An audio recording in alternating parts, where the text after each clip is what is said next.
Hey guys, good morning all of you. आप सभी को बहुत बेहतरीन स्वागत करूंगा मैं कैरियर सेफर्स की इस ऑनलाइन प्लेटफॉर्म।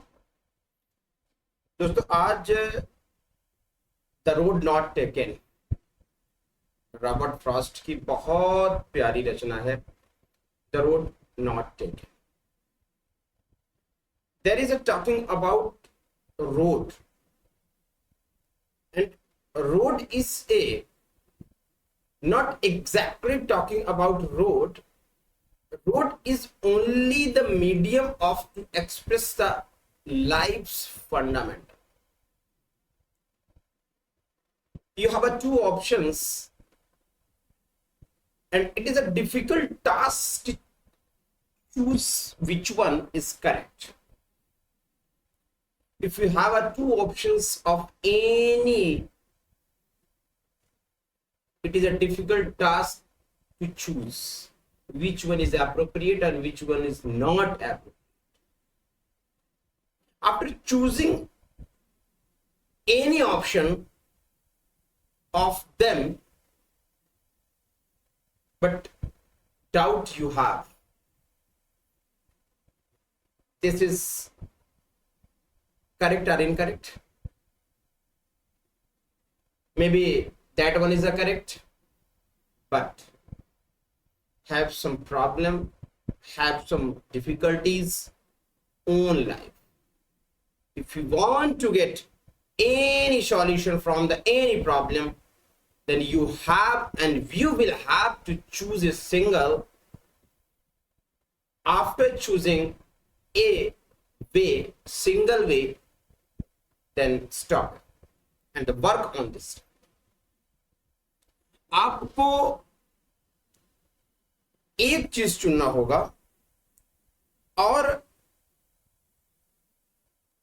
उसको चुन करके फिर अब आपको उसी पर काम करना है। इसके अलावा अब आपको दूसरा ऑप्शन सोचना नहीं।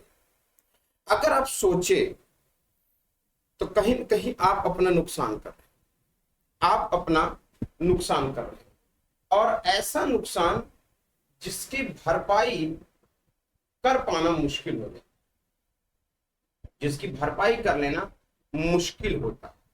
इसलिए आप सबसे यही मैं कहूंगा कि आपने अगर कोई एक ऑप्शन चुन लिया, कोई एक ऑप्शन अगर आपने चुन लिया है, तो फिर उस ऑप्शन में आप बने रहें। आप ऑप्शन मत बदलिए।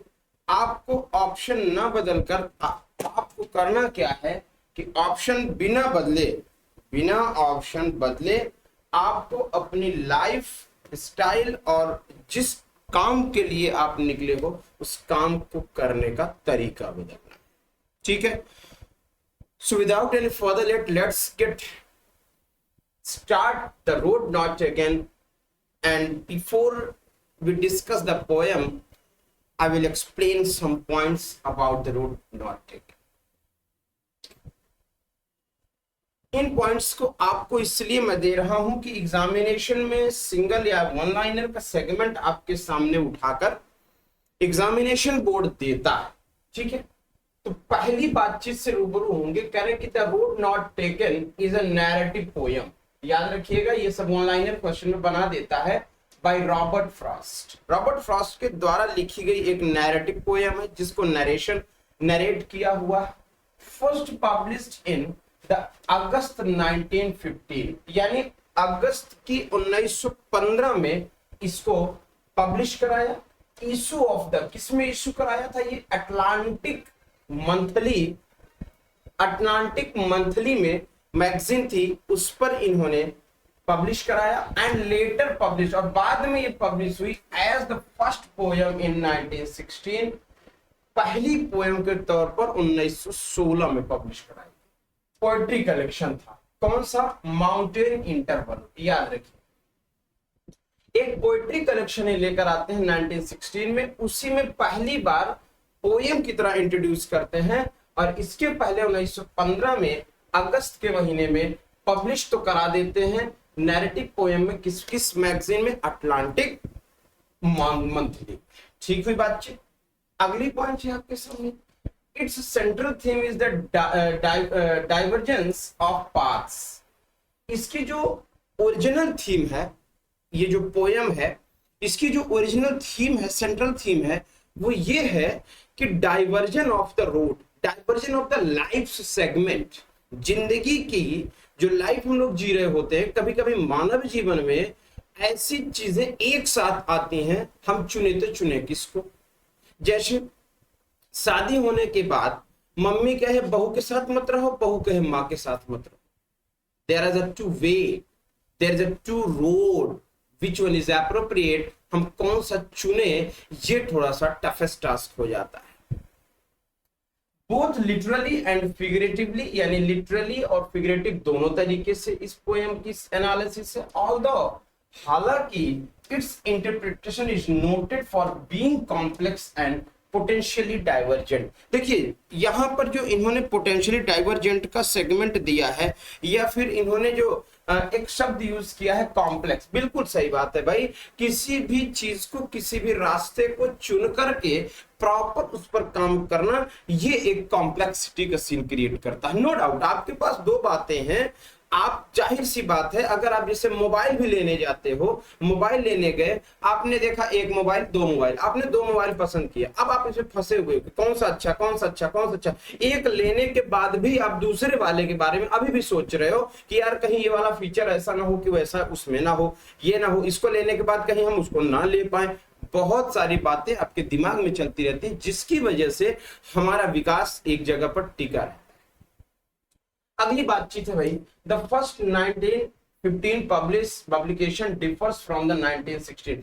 1915 में जो पोएम पब्लिश कराए यही वाली, और 1916 में कराए, दोनों में डिफरेंस की बात किया है कि रिपब्लिकेशन इन माउंटेन इंटरवल में इन 13 लाइन, 13 लाइन, 1916 में ये रिपब्लिक कराते हैं इन माउंटेन इंटरवल में 13 लाइन के साथ, marked is replaced by kept. याद रखेंगे 1915 में इन्होंने पोएम में मार्क शब्द यूज किया, ठीक है ना, सॉरी केप्ट शब्द यूज किया, और उसी की जगह पर इन्होंने मार्क शब्द यूज किया। And dash replaces a comma in line 18। Line 18 में इन्होंने क्या किया, डैश रिप्लेस किया, डैश का यूज किया, कॉमा का यूज किया। ठीक हुई बात। Frost spend the years 1912 to 1915। Frost 1912 से 1915 इंग्लैंड में अपना टाइम बिताते हैं। Where among his acquaintances was the writer Edward Thomas. वहां पर जो जिनको ये मानते हैं, जिनको ये फॉलो करते हैं, एडवर्ड थॉमस थे। Edward Thomas and Frost became close friend and took many walks together. और ये दोनों बड़े अच्छे दोस्त हुए और ये दोनों अच्छे से अपने जीवन को चलाए। वन डे, एक दिन, as they were walking together, जैसे दोनों साथ चल रहे थे, they came across two roads. वो दोनों साथ चल रहे थे और एक दो रोड के पास आकर पहुंचते हैं। Thomas was indecisive about which road to take. वो डाउट में आ गए, संदेह में आ गए कि कौन से रास्ते को हम लेकर के आगे बढ़े। And in retrospect often lamented that they should have taken the other one। लेकिन बड़े दुख से, यानी कि उन्होंने दो रास्ते देखा, और दो रास्ते जब देखा उन्होंने, तो उसमें से उन्होंने वो डाउट में आ गए कि हम कौन से रास्ते को चुने। तो हुआ क्या कि लैमेंटेड मतलब बड़े दुख से उन्होंने दूसरे वाले को चुन लिया। After Frost return to New Hampshire in 1915, Robert Frost New Hampshire में थे और 1915 में लौटने के बाद he sent Thomas an advance copy of Road Not Taken। उन्होंने क्या किया, उस पोयम को लिख करके थॉमस के पास एक कॉपी भेजते हैं रोड नॉट टेकन की, रोड नॉट टेकन की। नेक्स्ट वन कह रहे हैं कि Thomas took the poem seriously. Thomas ने इस पोएम को बड़े अच्छे ढंग से समझा एंड पर्सनली बहुत अच्छे से अपने आप पर लिया, and it may have been significant in his decision to enlist in world war first. विश्व युद्ध पहले में इस बात को उन्होंने बहुत अच्छे ढंग से ऑब्जर्व किया। Thomas was killed 2 years later in the battle of eras. Battle of eras में जो है 2 साल बाद इनको मार दिया गया। The poem consist 4 stanzas. 4 stanza में ये पोएम, 5 लाइन ईच स्टेंजा, यानी 20 लाइनों की ये पोएम, 20 लाइन की ये poem. with the rhyme scheme as AB AA B, ये rhyme scheme है। The first line rhyme scheme with the third and fourth, पहली लाइन की rhyme scheme और थर्ड और fourth, and the second line और इसके बाद जो दूसरी लाइन है विद द फिफ्थ लाइन, ऐसा कुछ इन्होंने इसमें सीक्वेंस बनाया हुआ है। The metre is iambic tetrameter है, iambic टेट्रामीटर है with each line having 4 2-syllable feats, each line में 2 syllable feats। तो in almost every line, हालांकि हर एक लाइन में लगभग in different position, अलग अलग तरह की पोजीशन यूज किया है।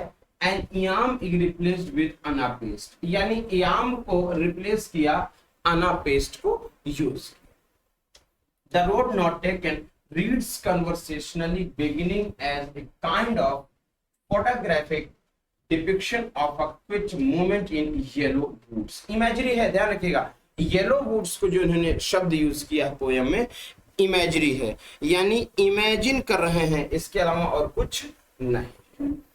तो as for that the passing there in the final line, जैसा कि वो जा रहे थे और फाइनल लाइन में कहते हैं कि the way the rhyme and rhythm work together is significantly different, अलग अलग तरीके से, and catches the readers of guard. उन्होंने रीडर्स की उन तमाम तरीके के इंटेंशनल चीजों को ऑब्जर्व किया।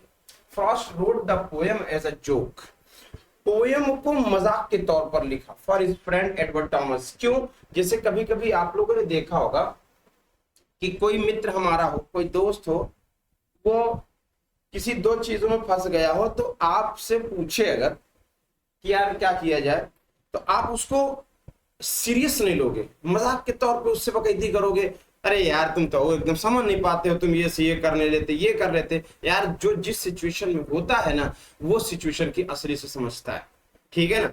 तो फिर यहाँ पर क्या कह रहे हैं कि who was often indecisive about which route to take when the two went walking। जब दो लोग आपस में जा रहे हो या दो रास्ता आपके सामने आ जाए, तो आपको सिर्फ और सिर्फ एक किसी को चुन करके उसी पर प्रॉपर काम करना होगा। इसके बाद यहाँ पर ये पोयम, तो ये आपके पॉइंट्स आपके सामने रहे। इन पॉइंट्स को आप अगर अच्छे से समझने की कोशिश करोगे तो बहुत अच्छे ढंग से समझ जाओगे, बहुत अच्छे ढंग से समझ जाओगे, कुछ भी और टेंशन लेने की जरूरत नहीं पड़ेगी, याद रखिए। ठीक है भाई, ठीक है, ठीक है, चलो बहुत अच्छे। अब आइए पोयम की बात कर लेते हैं। पोयम की पहली लाइन है, two roads diverged in yellow boot.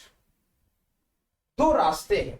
एक बार राइटर क्या करता है कि राइटर जाते जाते जो है, अच्छा राइटर गया नहीं है, राइटर सिर्फ दूसरे की एक्सपीरियंस लिख रहा है। एडवर्ड थॉमस एडवर्ड की, ये क्या कर रहा है, उनकी एक्सपीरियंस को ये लिख रहा है।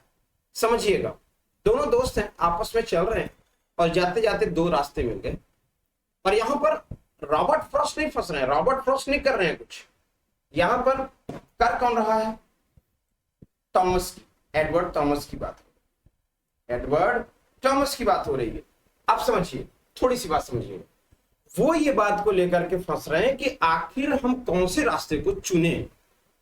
अब वो कहते हैं कि two road diverge in yellow wood, ये जो फीलिंग है उनके अंदर की, इसको पोयम में पिरो दिया रॉबर्ट फ्रॉस्ट।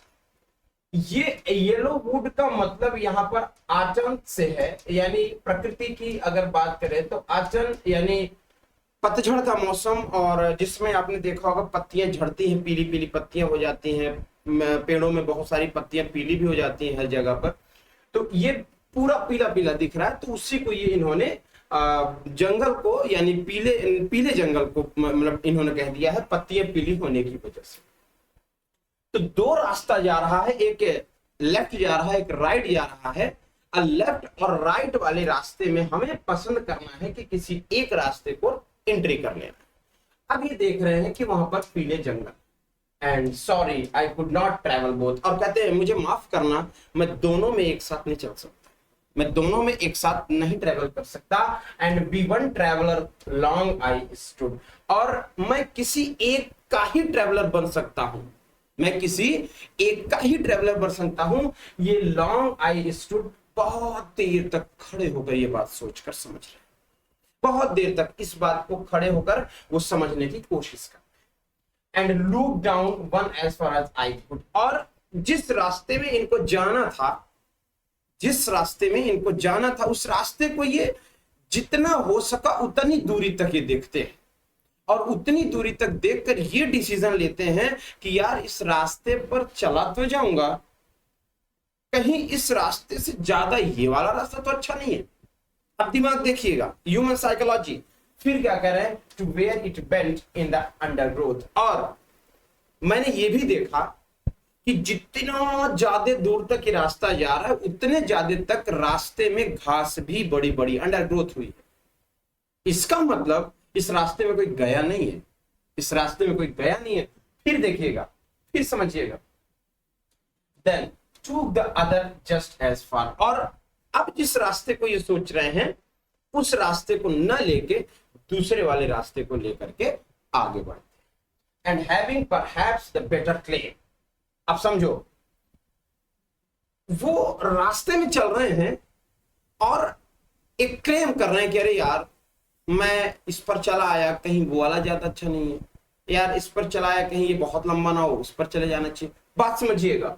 और हैविंग परहैप्स, शायद, परहैप्स मतलब शायद, because it was grassy and wanted wear, मतलब कह रहे हैं कि ये जो रास्ता है, ये रास्ता बहुत ग्रासी, मतलब बहुत घास है इसमें, और ये घास बहुत ज्यादा है, और वांटेड वियर यानी उस घास अभी एकदम हरी हरी है, घास में लोग चले नहीं है ज्यादा, इसकी वजह से घास बहुत अच्छे ढंग से, इसका मतलब एक चीज प्रूफ होता है इस रास्ते में लोगों के द्वारा चला नहीं गया है।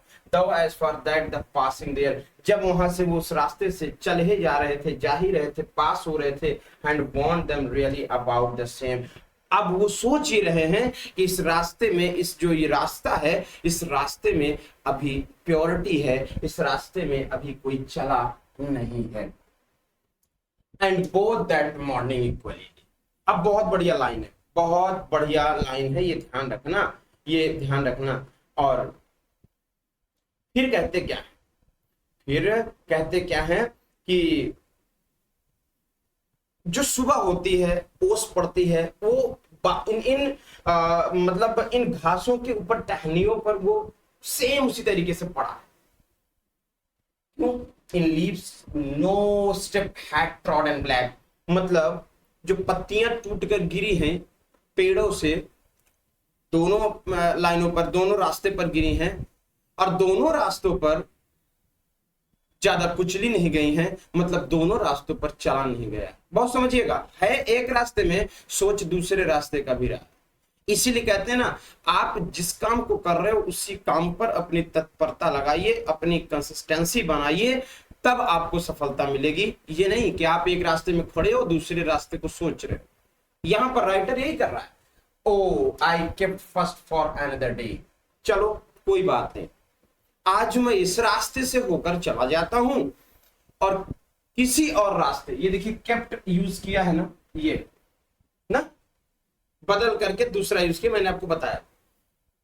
चलो कोई बात नहीं, आज इस रास्ते को हम लोग चल लेते हैं, अनदर डे किसी और दिन उस दूसरे वाले रास्ते को भी चलकर एक्सपीरियंस कर ले।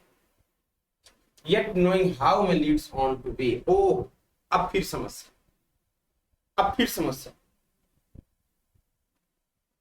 मैं जानता हूं, yet knowing how way leads on the to way, मैं जानता हूं, मुझे पता है ये रास्ता बड़ा लंबा है, बहुत ज्यादा लंबा है रास्ता ये। And doubted I should ever come back, क्या मैं जो सोच रहा हूं कि दूसरे वाले रास्ते को दूसरे दिन एक्सपीरियंस करूंगा, अगर मैं इसी रास्ते से आगे बढ़ता रहा तो ना जाने कहां चला जाऊंगा, क्या मैं वहां से दोबारा वापस आ पाऊंगा उस दूसरे वाले रास्ते को एक्सपीरियंस करने के लिए? ये संदेह, ये डाउट, ये तकलीफ, एक इंसान, एक माइंड और लगातार बातें चल के आ रही हैं, देख रहे हैं, यही होता है कि कंसिस्टेंसी ना होना।